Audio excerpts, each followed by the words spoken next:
Est-ce que Paul Willems est avec nous? Oui, j'avais posé une question, en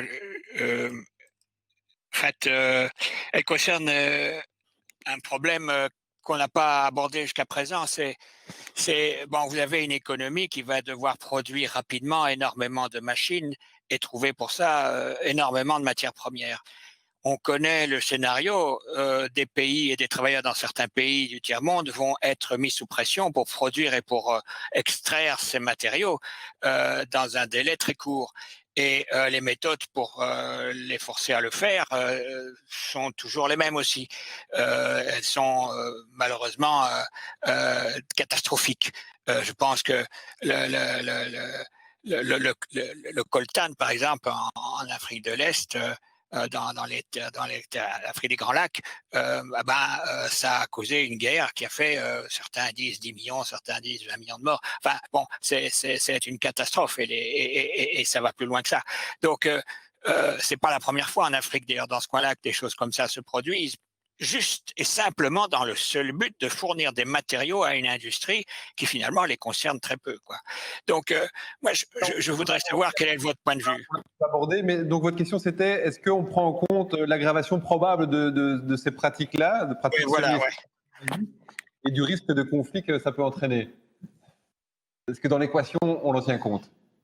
Oui, ben, monsieur a tout à fait raison. Je pense que les conditions d'extraction des minerais, les mines, c'est pas pour rien quand on regarde en Europe, il n'y en a presque plus. On se retrouve dans un certain nombre de pays du Sud, Amérique du Sud, en Afrique. On en retrouve aussi en Asie, parce qu'on ne veut pas avoir cette pollution et cette détresse sociale, voilà, les conditions de travail de la mine. Alors, après, il y a mine et mine, hein, faire attention. Maintenant, les mines sont ultra high-tech. Donc il y a la condition sociale, et on parlait du coltan, c'est un cas un peu particulier, il ne faut pas que ça cache, cet arbre-là cache le reste de la forêt, mais c'est vrai que le coltan, c'est à peu près 45% qui est extrait en RDC dans des conditions effectivement de guérilla, etc.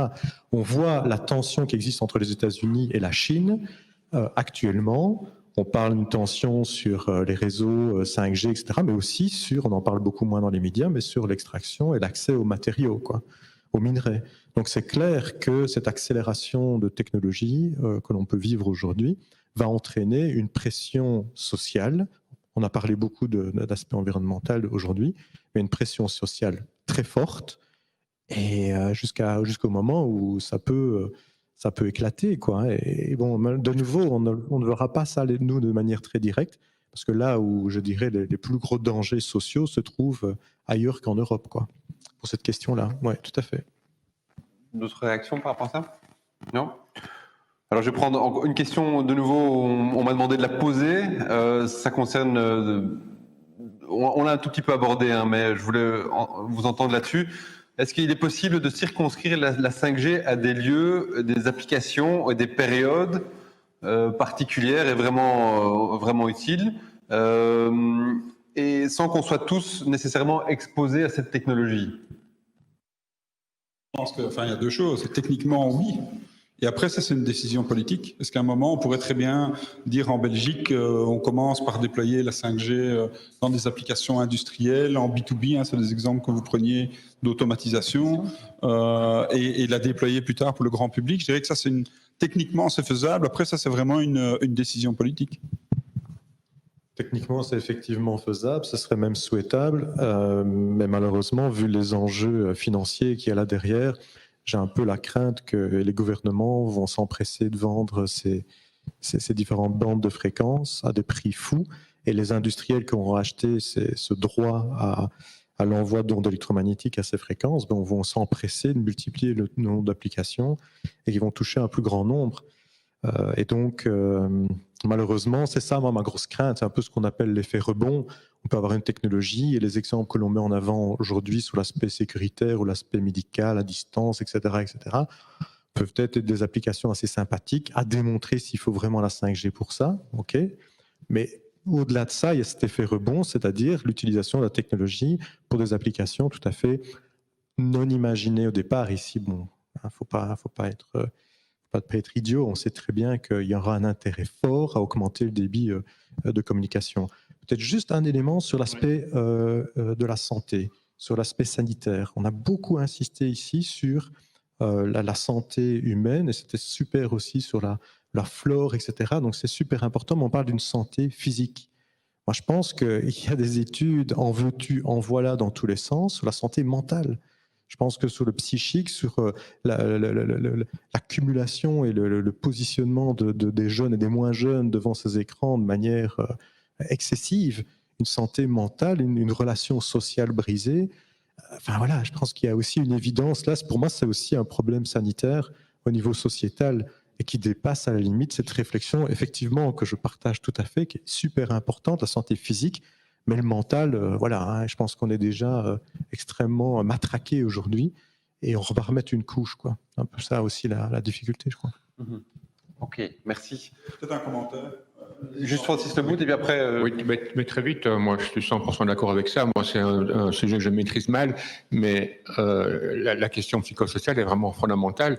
Juste une anecdote, peut-être, un exemple, c'est qu'aux États-Unis, il y a toute une série de cadres, notamment de la Silicon Valley, qui ont très bien compris cet enjeu-là, et il s'est créé un réseau d'écoles où le numérique est absent.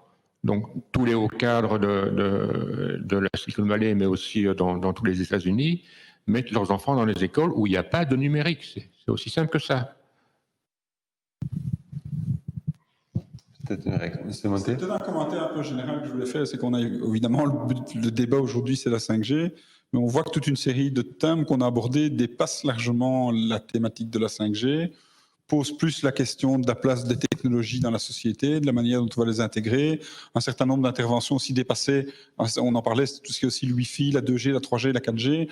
Donc je pense que derrière le thème de la 5G ici, il y a un certain nombre de points qui ont été abordés et qui dépassent largement le cadre de la 5G. Un dernier mot avant qu'on clôture ce débat? Tout dernier mot? Oui, Hop. Les contraintes, hein, pas évidentes de nos jours.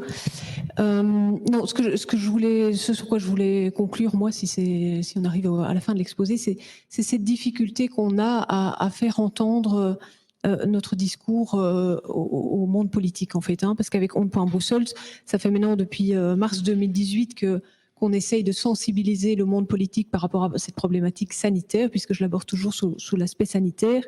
Et en fait, on est confronté à un certain nombre de points de blocage. Moi, j'en identifie 3. C'est cette confiance inconditionnelle que l'on accorde aux normes et à cet écosystème ICNIRP, et cette incapacité qu'on a à identifier quand c'est l'écosystème ICNIRP qui s'exprime. Voilà, ça c'est un premier point de blocage. Un deuxième point de blocage, je pense, c'est cette difficulté qu'on peut avoir à reconnaître que peut-être on s'est trompé et qu'il faudrait changer de trajectoire. Et enfin, une troisième difficulté qui n'est pas des moindres et qui, je pense, est assez apparente, c'est que les pressions économiques, financières sont tellement immenses que c'est évidemment difficile de faire valoir d'autres arguments et faire en sorte que, parce qu'à la limite les faire entendre peut-être, mais faire en sorte que ces arguments soient pris en compte, ça devient vraiment très compliqué dans la mesure où c'est un combat qui est à armes totalement inégales. Alors j'aime pas le voir sous la forme d'un combat parce que je pense que c'est vraiment important de pouvoir travailler dans la collaboration, mais à l'heure actuelle, il faut se rendre à l'évidence, c'est une forme de combat. J'aimerais qu'on puisse en sortir et qu'on puisse trouver les outils, les méthodologies, comme disait Monsieur Raskin, pour pouvoir vraiment avancer vers une prise en considération sérieuse de tous ces enjeux qu'on ne peut pas simplement mettre sous le tapis. Merci.